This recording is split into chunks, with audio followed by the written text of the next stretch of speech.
So previously we spoke about effort, hard work, being a really important, if not the most important element of a workout.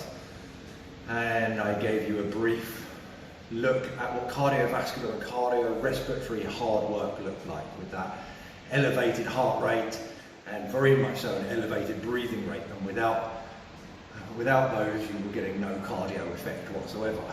So what we didn't speak about, or what I didn't speak about, was local hard work.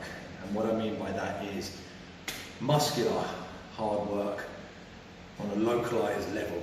So there is a set of principles you need to abide by to ensure that hard work is productive and not just wasted hard work when it comes to local muscular stimulation.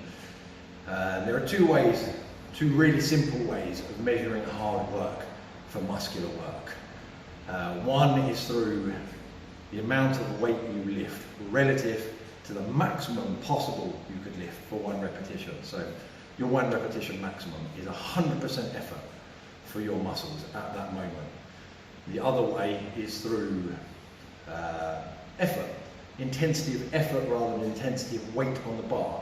So you push for more repetitions, as many repetitions as you can do. Effort is most commonly measured by 0, being sitting around doing nothing. My effort right now is 0.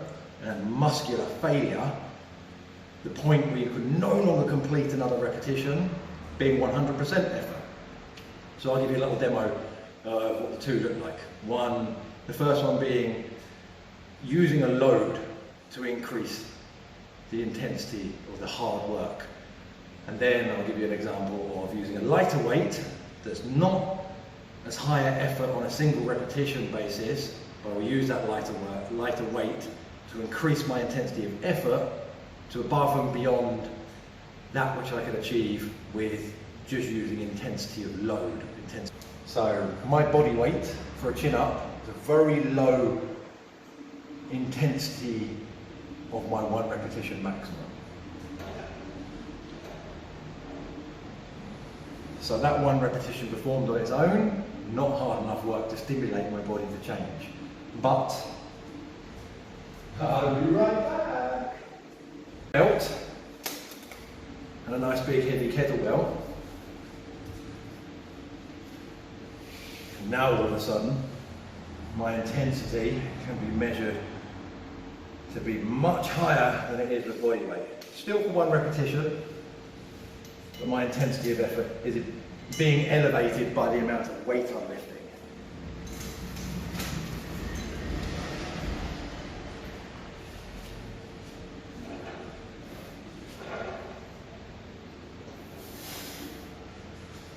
I can assure you that was a much higher level of effort. So that's one way, add weight. The other way, which is equally as beneficial for generalized goals, is taking that lighter weight, my body weight, and the way I can make that as strenuous on my body as that heavier 32 kilo kettlebell is I take my lighter body weight and perform as many repetitions as I can to muscular failure. I'll be working harder with my body weight to muscular failure than I would be for one repetition with my 32 kilo kettlebell. Here we go.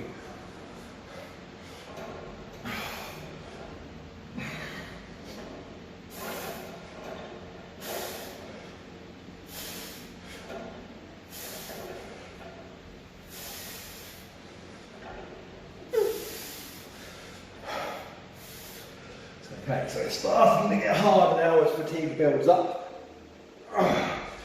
And this takes mental fortitude to keep going when your body's crying at you to stop.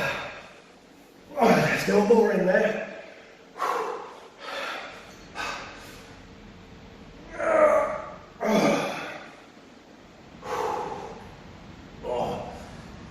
So you can probably see that that level of effort with a lighter weight is higher than I was achieving with a single repetition with a heavier weight. Now, That's a very simplistic way of looking at it, because it all depends on your goals and what you're in here training for. It's tempting, if your goal is to get as strong as possible, to just lift heavy weights all the time. And yes, some people can do that. Some people naturally do that, and they naturally periodize their training, where they change the frequency naturally without thinking about it too much, so that their body can recover.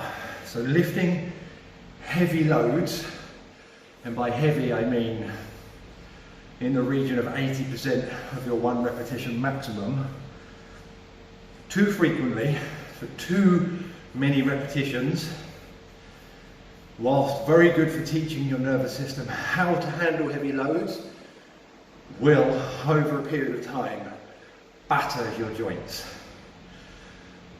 So your muscles tend to recover pretty quickly, relatively quickly, in comparison to bones, cartilage, tendons, ligaments. They've got a much lesser blood supply. So all those things that get battered from the heavy joints, from the heavy weight, tend to take a much longer time to recover.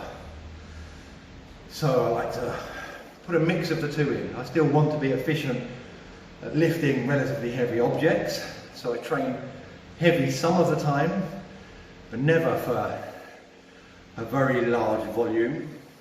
And I mix in fatiguing, lighter weight work, because it's less stressful on the joints, as hard on the muscle tissues, and it's harder metabolically as well. So there's pros and cons to both, but choosing one over the other is a mistake. Choosing one over the other is like saying, which gear should I use in my car to drive to the shops? You don't use first gear or sixth gear, you use both. So to get the full benefits of weight training and properly performed exercise, definitely choose both.